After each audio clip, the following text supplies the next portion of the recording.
Hey, everybody, we're going to pick up our conversation we started last week. So if you haven't listened to last week's episode, go back and listen to that episode, and then you can listen to this episode. This is part 2 of a 2-part series. I hope you enjoy. Welcome to The Friday Habit with Benjamin Manley and Mark Labriola II.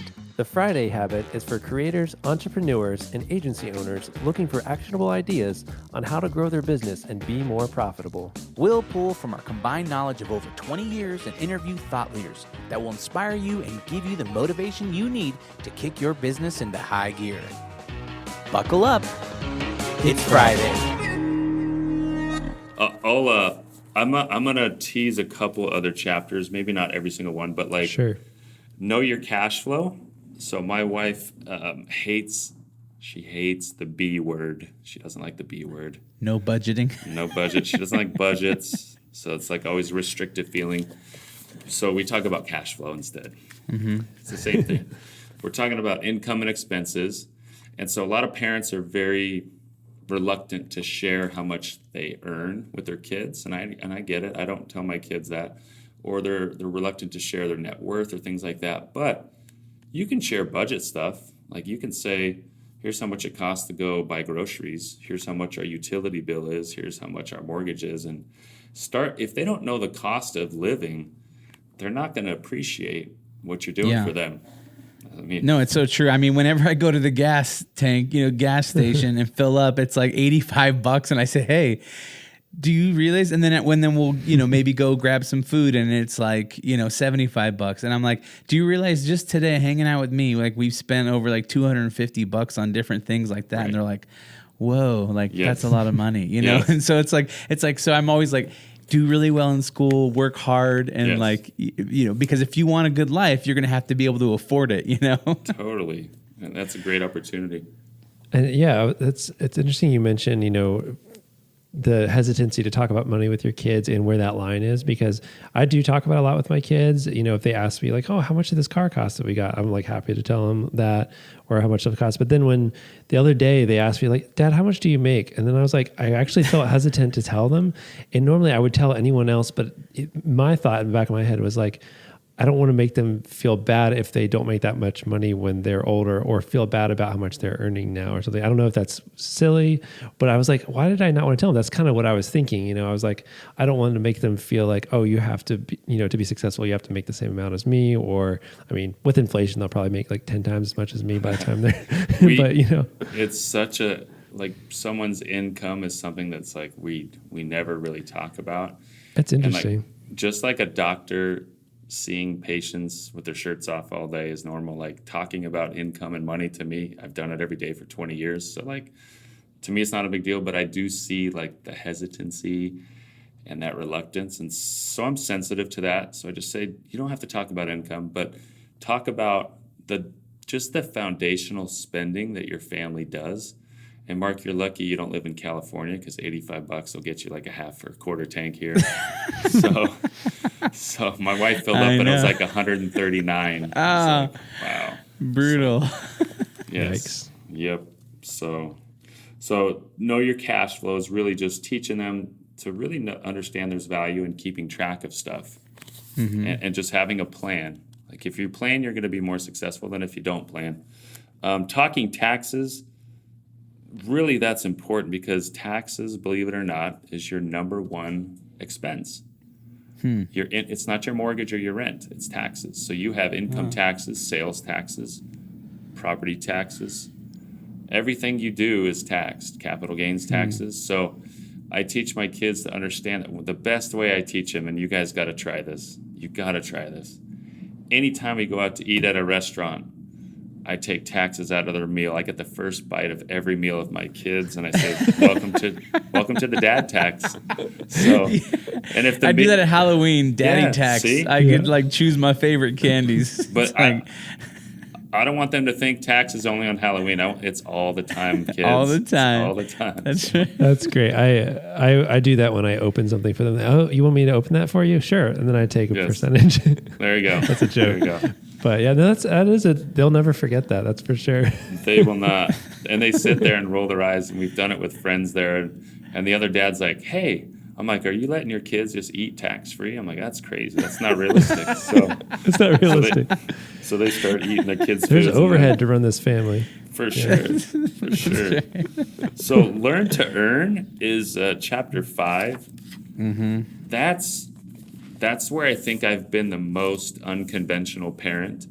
Is my wife and I have never paid an allowance.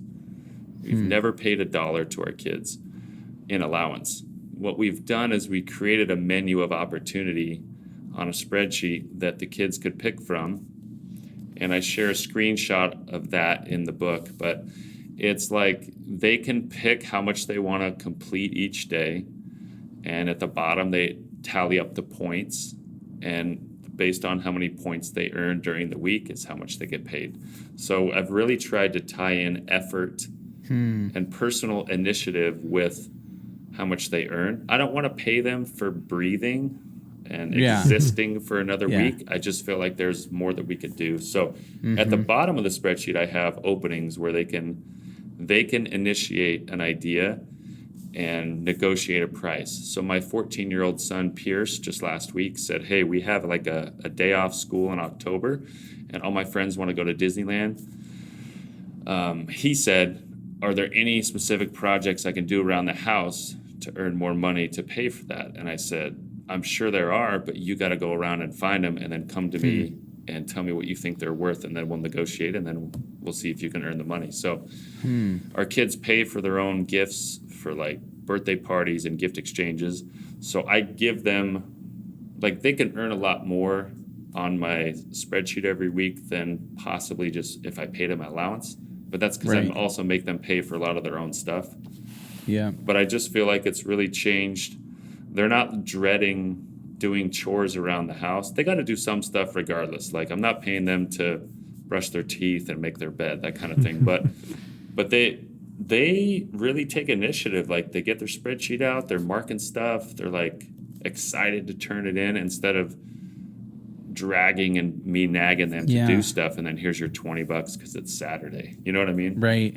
Man, I love this idea. Yeah. It's such a creative way to, one is teach your kids that work ethic, right? And then also teach them like, the more effort you put into something, the more you'll get out of it, exactly. Which I think is awesome, right? Because even for us, like, all of our kids are old enough now to clear the table, load the dishwasher, empty the dishwasher, take out the trash. It's almost like if you have a spreadsheet of like, hey, you could like, mom and I are going to be doing these things, but you could actually choose to do these, and this is the value that's attached to it.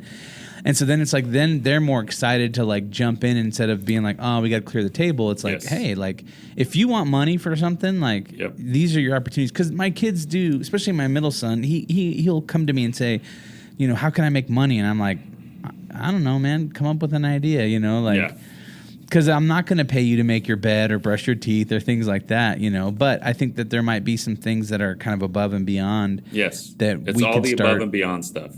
And I just made a huge list of ideas and age appropriate, so the younger kids have easier stuff. But they get excited because they're in control, right? And when you give them a little empowerment, they perform better. And it started in 2005 when we had a babysitter. My daughter was born in 2004. So in 2005, we had a babysitter, and we'd try to go out on weekly dates. And like one week, we came home, like the dishes were done, the kitchen was clean, toys were picked up. She said, I read to your daughter, put her to bed early. We did all this stuff, and I was like blown away. And then the next week, a different babysitter, we came back. Place was a mess. Baby was awake. They were like sitting in front of the TV, toys everywhere, dishes everywhere. But my wife had already taken the babysitter home and paid her when I realized like how bad of a mess it was. And I was like, how did we pay those two babysitters the same? Like, that's really wrong. And so I made this babysitter guide that said, essentially, your base pay is super low. And for every one of these things you choose to do in our house, you get plus $1 per hour. And if they maxed out, it was like way higher than they would normally get paid. But then I had one that said, if you guys just sit and watch a movie, it's minus $1 per hour. If the dishes are not done, it's minus $1 per hour. Like, So if they did a really bad job, it was on them and they were going to get paid way less. And guess what happened? Every babysitter maxed out for years. That's so They good. knew the babysitter guide was there and there was no ambiguity about compensation. And so that just kind of sparked my idea when my kids were old enough to say, we're not going to do allowance. We're not going to do allowance because some kids are going to be really good helpers and others are not. And so we're just going to put it on you. If you want to make an effort, you're going to get paid. Yeah. You know? I absolutely love that idea. I literally, while you were talking, I just ordered your book. So speaking of investments, I'm like, this is $18 investment to help solidify the future of your children's financial life. So I suggest other people buy it. That's the way I see it. But yeah, thank you. We actually hit 4 number 1 lists on Amazon in the first 3 days, which is awesome. Did you really? Oh, congrats. Yeah. No, this is really helpful. So let me play devil's advocate on that one. And this is a thought that I've had. I've heard both sides of this argument. Should you pay yourself, should you pay your kids allowance or not pay your kids allowance? And also, like, should you pay them to do stuff around the house? What about the argument of like, hey, you're part of the family, you shouldn't get paid to do stuff around the house? That's why the menu of opportunities is mostly above and beyonds. Okay, got it. Yeah, so my kids have basics like you said, the trash, the sweeping after dinner, the clear the table, the dishes, make your bed, that kind of stuff is baked in. Like if you don't do that stuff, you actually aren't eligible that day for your points. So I see what you're saying. Okay. Yeah. That's when you're saying you don't get paid to brush your teeth and stuff. I get it. That makes sense. Correct. Cool. So this is the aboves and beyonds, like if they're gonna mop a floor, if they're gonna clean a garage, if they're gonna vacuum mom's car, if they're gonna do all these other things, they're gonna get paid. Yeah, that's really well thought through. I like that. One of the things that you said is that your kids have to buy their own birthday presents for parties and stuff like that. Correct. But what do they do if they don't have any money and they're going to Billy's birthday party and they want to get him a remote control car or something? Like, do you just foot up the bill and be like, all right, well, you can't show up with nothing? I don't. It's embarrassing if they're in that situation. Like, I don't know if we've had that. If so, my wife's pretty tough on them too. I wouldn't say that. I'm probably tougher, but no, like this situation. So one of my businesses that's not the big wealth management firm is I co-own a big sports facility in California. So we have like tournaments. We own a sports club for basketball, travel ball, volleyball, cheerleading, all that stuff. And we host tournaments that are massive. Thousands of people come in every weekend. And my kids can go work at the snack bar or at the front desk there on a Saturday or Friday, and they can make $10 an hour. And my son worked there for 4 hours one Saturday, and then he had a white elephant gift exchange for Christmas like the next week. And so he made $10 an hour, he made $40. And he went to the store. I took him to the store to buy a gift, and he found some Uno attack board game. He really wanted to take that. And I was like, Pierce, that's $20, man. I said, that's half the time you spent working over at the Draft Sports Complex. And he said, I know. And I'm like, you spent 2 hours of work in like 2 minutes here at the store. Like, you sure this is a good purchase? And he goes, yeah, Dad, but the party is 2 hours. So this is my entrance fee into the party where I get to have fun for 2 hours. So he's like, I'm trading 2 hours of work for 2 hours of fun. Plus someone's going to give me a gift that's at least $10 to $20 as well. And I was like, all right, you thought that through, but if I just went to the store and bought him a gift and brought it home after work and said, hey, here's your thing for the party, he doesn't go through that thinking process at all. Yep. Mm-hmm. Yeah, you did it for him. Yeah, that makes sense.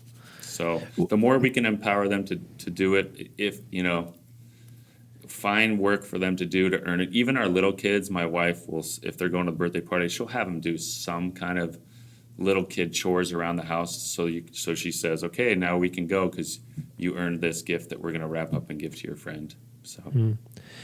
I have got a question for you. It's maybe it's slightly off topic, but just more of a perspective question. Yeah. So, since you're emphasizing money to your kids all the time, how do you feel like money plays into your happiness in life? Like how does that play? Like how important is that to someone's happiness?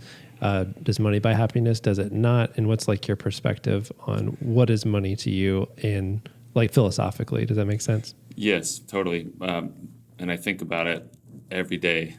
So I think I read about this, I study this for my whole career. To me, money gives choices and gives freedoms. It is definitely not requisite for happiness. Many studies show that above 75 or 85,000, the number is different based on the studies, there's no increase in happiness. I have a hard time totally believing that because there's so much more freedom and more choice. With money, you can buy time back, which is really your most precious commodity. But I was a 2-year volunteer service missionary in Eastern Europe in the 90s. I lived amongst, my dad served his mission in Argentina back in the 70s, dirt, like adobe huts, adobe floors, no plumbing. I was in Lithuania, Latvia, Estonia, Belarus, over by Russia, right after the Soviet wall was down. I was there for 2 years, just volunteering every day for 2 years. And like, those people didn't have much money. It was a great recession. It was post-communism. I had no money, yet there were a lot of happy people. There were people that were finding ways to just appreciate what they had. They were happy with their families, their health. So I think it's an interesting philosophical thought to consider. For me, why do I pursue such growth in money? It gives opportunities to do great things, to experience great things, to make an impact on people. We just had someone, my daughter is like an Adidas sponsored athlete in 2 sports, and one of them's basketball. And there was a player on her basketball team whose mom knew that we had helped out a bunch of people, and like she just had a situation where she lost her job again and the benefits ran out and they're gonna like lose their apartment. And she reached out to my wife and just said, is there any way you could help us before such and such deadline? And I like to be in the position to say yes.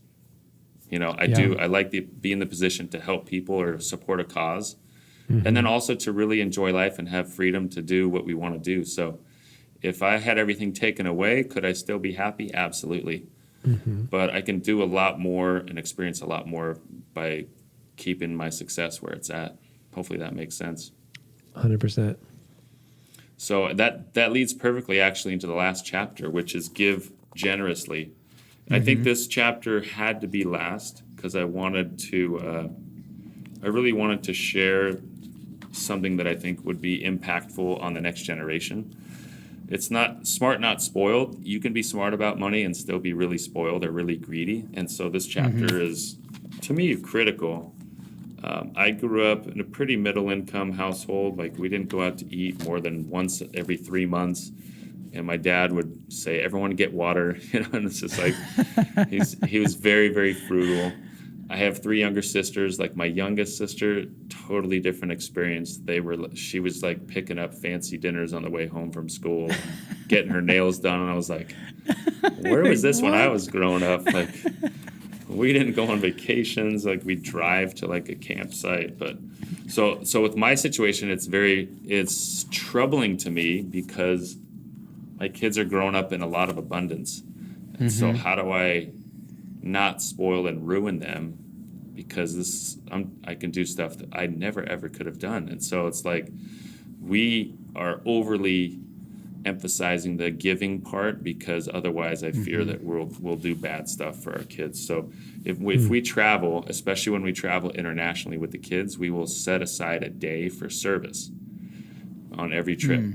So I share stories and show pictures in the book of some of those different experiences. But like one of them, we were somewhere in the Caribbean, and we took, I think the second day of the trip, we took a really long taxi ride to go to this orphanage, and we had to fill out a ton of paperwork to do it.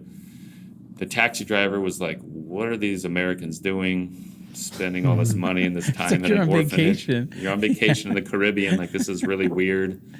So we spent all day, and the kids, like, you know, they read to the kids, they played with them, they kind of just, you know, engaged themselves with these orphanage kids for hours. And then we came back at night. We drove back to the resort. And on the last day of the trip, I was like, what do you guys want to do for your last day? They said, we want to go back to the orphanage and see our friends. Oh, wow. That doesn't happen if we didn't make that effort. But it's like, interesting. I'm thinking they're going to want to swim with the dolphins. They're going to want to do some other like activity. And they're like, we want to go back and see those kids that we're friends with and say goodbye. So if you prioritize giving as parents, even though it's not convenient, you'll make an impact that your kids will never forget.